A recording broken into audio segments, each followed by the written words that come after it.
Hello, जय Hind friends. इस video में हम सीआरपीसी की धारा जो है 2 को पढ़ेंगे।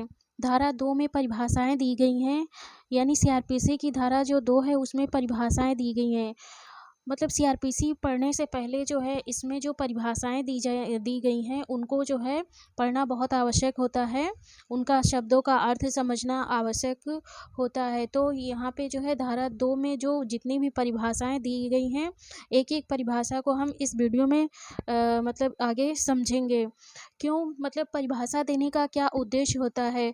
परिभाषा मतलब जो कुछ शब्दों की परिभाषा दी होती है वो शब्द मतलब कि परिभाषा देने का उद्देश्य यह होता है कि उन शब्दों को का मतलब जो अर्थ होगा, मतलब जिस संदर्भ में उन शब्दों का अर्थ मतलब किसी अधिनियम में जो है यूज़ मतलब कि यूज़ किया जाएगा, उसका क्या अर्थ होगा, इसको जो है पहले से स्पष्ट कर देना चाहिए, ताकि जो शब्द जो है परिभाषा के अंतर्गत जिन शब्दों का अर्थ बताया गया है और उनका अर्थ जो है आगे जो है उन शब्दों का अर्थ वही समझा जाएगा, ना कि कुछ और समझा जाएगा। इसलिए जो है किसी भी अधिनियम को में जो है शुरुआती दौर में यानी शुरुआत में ही जो है धारा 3 या 2 या 3 के तहत जो है परिभाषा दी जाती है। तो परिभाषा को मतलब कि हम सीआरपीसी पढ़ने से पहले जो है सीआरपीसी में जितने भी शब्दों को परिभाषित किया गया है उन शब्दों को जो है हम यहाँ उनकी परिभाषा को देखेंगे और वो समझेंगे, क्योंकि जब तक कि इन शब्दों का अर्थ हम नहीं समझेंगे तो फिर आगे जो है सीआरपीसी को हम जो है नहीं समझ सकते हैं। इसलिए जो है इसमें जो है परिभाषा खंड को पढ़ना बहुत ही आवश्यक है, जिसमें हम पढ़ेंगे। तो सबसे पहली जो परिभाषा जो है सीआरपीसी में दी गई है वो धारा 2A में दी गई है। धारा 2 में जो है 2A B C D करके ऐसे जो है ऐसे खंड वाइज जो है सीआरपीसी में परिभाषित किया गया, मतलब किया गया जो शब्द हैं उनको परिभाषित किया गया है। तो सबसे पहले देखेंगे धारा 2A में जो है जमानती अपराध को परिभाषित किया गया है, यानी जमानती और अजमानती अपराध को परिभाषित किया गया है। तो यहाँ पे हम देखेंगे सबसे पहले बेयर एक्ट में जो है सीआरपीसी की जो जमानत धारा 2A में जमानती अपराध और अजमानती अपराध दिया गया है उसकी क्या परिभाषा दी गई है। तो यहाँ पे जो परिभाषा दी गई है वह है जमानती अपराध से ऐसा अपराध अभिप्रेत है जो प्रथम अनुसूची में जमानती के रूप में दिखाया गया है। यह तत्समय प्रवर्त किसी अन्य विधि द्वारा जमानती बनाया गया है और असमानती अपराध से कोई अन्य अपराध अभिप्रेत है।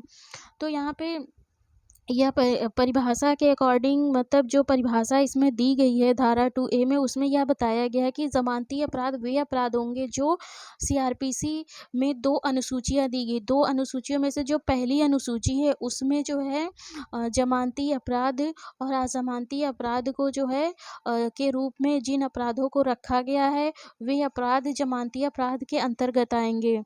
तो यहाँ पे जमानती अपराध और अजमानती अपराध जो है सीआरपीसी की प्रथम अनुसूची का जो प्रथम खंड है उसमें जो है 5वें कॉलम में जो है जमानती अपराध और अजमानती अपराध को जो है दिखाया गया है।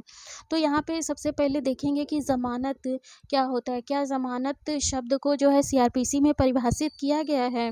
तो जो जमानत शब्द है यानी बेल, जमानत शब्द को जो है सीआरपीसी में परिभाषित नहीं किया गया है, लेकिन इसका जो सामान्य अर्थ होता है ज़मानत का वह यह होता है कि किसी अभिरक्षाधीन कैदी की इस शर्त पर रिहाई की वह न्यायालय द्वारा बुलाए जाने पर निश्चित समय पर निश्चित तिथि पर निश्चित स्थान पर हाजिर होगा। मतलब एक मतलब श्योरिटी ली जाती है, गारंटी ली जाती है कि जो मतलब कि मतलब अभियुक्त है वह जो है यह गारंटी देता है न्यायालय को कि अगर जो है जब भी न्यायालय हमको बुलाएगा, जिस समय बुलाएगा, जिस स्थान पर बुलाएगा वह उस स्थान और समय पर जो है आएगा या हाजिर होगा। तो यहाँ पे ये ज़मानत की सामान्य अर्थ है। जो अपराध होते हैं उनको जो है ज़मानत के मतलब के आधार पर जो है 2 भागों में बांटा गया है। पहला है ज़मानती अपराध और दूसरा है अज़मानती अपराध। तो जो ज़मानती अपराध होते हैं वे जो है साधारण अपराध होते हैं, मतलब मतलब साधारण अपराध होते हैं, यानी कि गंभीर अपराध नहीं होते हैं। लेकिन जो अज़मानती अपराध होते हैं वे गंभीर प्रकृति के अपराध होते हैं। तो ज़मानती अपराध जो अपराध होते हैं उनको ज़मानत के आधार पर दो भागों में बांटा गया है, ज़मानती अपराध और अज़मानती अपराध। जो ज़मानती अपराध होते हैं उसमें अभियुक्त ज़मानत की मांग जो है न्यायालय से अधिकार के स्वरूप कर सकता है, मतलब अधिकार के रूप में मांग सकता है कि ज़मानत पाना जो है अभियुक्त का अधिकार होता है। लेकिन जो अज़मानती अपराध होते हैं उसमें जो है ज़मानत पाना अभियुक्त का अधिकार नहीं होता है, वो न्यायालय का विवेकाधिकार होता है। यदि न्यायालय चाहे तो ज़मानत दे भी सकता है और नहीं भी दे सकता है। तो यहाँ पे जो है ज़मानती अपराध की परिभाषा के लिए जो है हम ये फर्स्ट अनुसूची देखते हैं। प्रथम अनुसूची में जो है 2 खंड दिए गए हैं, जिसमें जो पहला खंड दिया गया है वो जो है आईपीसी के तहत जो अपराध होंगे उसके लिए जो है अपराधों का वर्गीकरण बताया गया है कि कौन सा अपराध ज़मानती होगा या अज़मानती होगा, मतलब कि संज्ञेय होगा या असंज्ञेय होगा, ये बताया गया। लेकिन जो फर्स्ट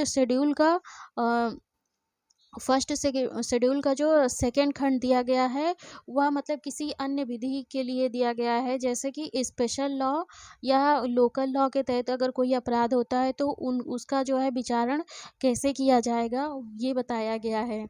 तो प्रथम अनुसूची के जो प्रथम खंड में आईपीसी के लिए जो अपराध दिए गए हैं उसके तहत जो है अपराधों का वर्गीकरण बताया गया। तो इसके जो है 5वें कॉलम में जो है अपराध को ज़मानती अपराध या अज़मानती अपराध को जो है दिखाया गया है। तो वहाँ से ये हम पता लगाएंगे कि अपराध ज़मानती है या अज़मानती अपराध है आईपीसी के तहत। लेकिन जो सेकंड खंड में दिया गया है, मतलब कि किसी अन्य विधि में अगर अपराध कोई होता है, जैसे वो विशेष विधि यानी स्पेशल लॉ या स्थानीय विधि, तो कैसे पता लगाएंगे कि अपराध ज़मानती है या अज़मानती अपराध है। तो इसके लिए जो है सेकेंड खंड में यह बताया गया है कि सामान्यतः जो अपराध जो है 3 वर्ष से कम के कारावास के होते हैं यह केवल जुर्माने से दंडनीय होते हैं। तो वे अपराध जो है मतलब कि ज़मानती अपराध होते हैं, यानी 3 वर्ष से कम के कारावास या केवल जुर्माने के जो अपराध होते हैं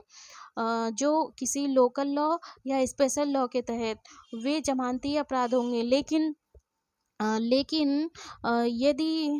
यदि 3 वर्ष से अधिक किंतु 7 वर्ष से कम के कारावास से जो दंडनीय अपराध होते हैं वे अपराध अज़मानती अपराध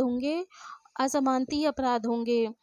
तो यहाँ पे जो 3 वर्ष से ऊपर के जो अपराध होते हैं, 3 वर्ष से ऊपर के और 7 वर्ष से कम के अपराध वे अज़मानती अपराध होते हैं। और उससे ऊपर जैसे मृत्युदंड, आजीवन कारावास या 7 वर्ष से अधिक के अपराध, ये भी अपराध जो है अज़मानती अपराध होते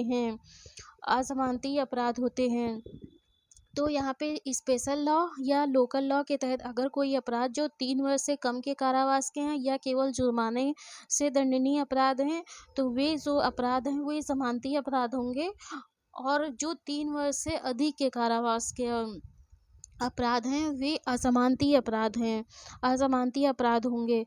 तो यहाँ पे अपराध ज़मानती है या अज़मानती अपराध है उसको जो है देखने के लिए कि अपराध ज़मानती है या अज़मानती है तो हम फर्स्ट शेड्यूल यानी प्रथम अनुसूची को देखेंगे।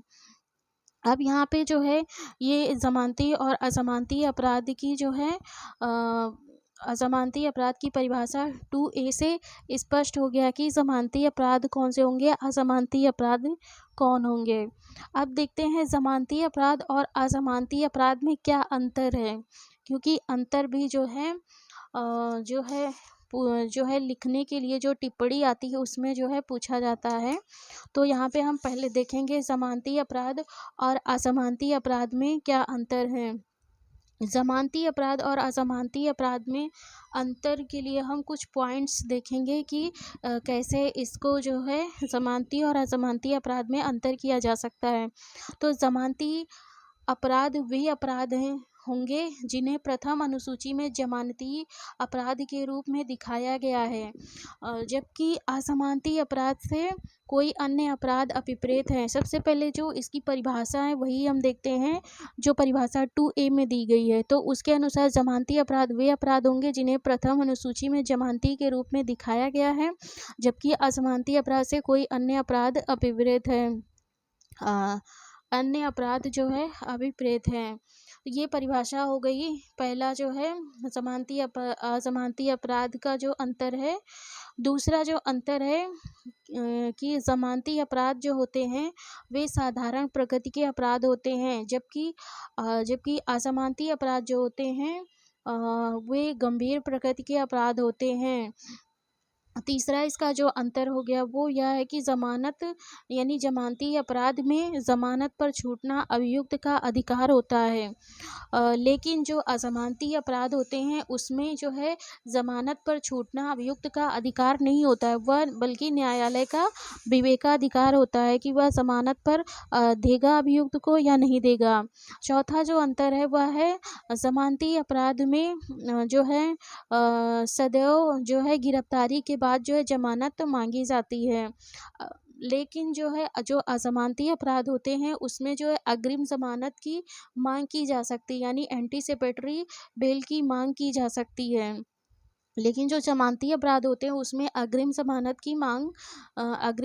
का प्रावधान नहीं किया गया है या अग्रिम जमानत की मांग नहीं की जा सकती है। लेकिन जो असमानती अपराध होते हैं उसमें जो है अग्रिम जमानत की मांग की जा सकती है। अग्रिम जमानत देने के लिए कोर्ट ऑफ सेशन या हाई कोर्ट जो है सक्षम है जमानत देने के लिए।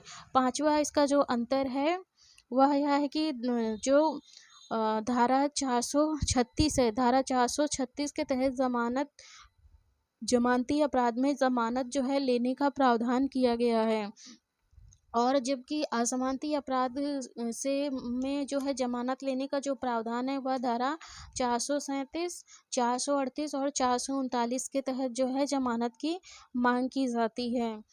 जमानती अपराध और असमानती अपराध का जो छठवां अंतर है वह यह है कि जो जमानती अपराध होते हैं उसमें यदि अभियुक्त जो है 1 सप्ताह तक जो है जमानतदार नहीं दे पाता है या अपनी श्योरिटी या गारंटर जो है नहीं दे पाता है तो न्यायालय उसको जो है 1 सप्ताह बाद जमानत दे देगा। लेकिन जो असमानती अपराध होते हैं इसमें ऐसा कोई प्रावधान नहीं किया गया है। जब तक जो है अगर असमानती अपराध में जो है कोई अभियुक्त जमानत की मांग करता है तो उसको जो है और अगर न्यायालय जो है जमानत देना चाहता है तो उसको जो है जमानतदार देना पड़ेगा, यानी गारंटर देना पड़ेगा, तभी जो है न्यायालय जो है जमानत देगा। इस प्रकार यहाँ हम जो है संक्षेप में जमानती अपराध और असमानती अपराध में क्या अंतर होगा इसको समझे और जमानती अपराध और असमानती अपराध की परिभाषा समझे। आगे अगली परिभाषा 2B में जो है आरोप दिया गया यानी चार्ज की क्या परिभाषा है इसको हम नेक्स्ट वीडियो में समझेंगे।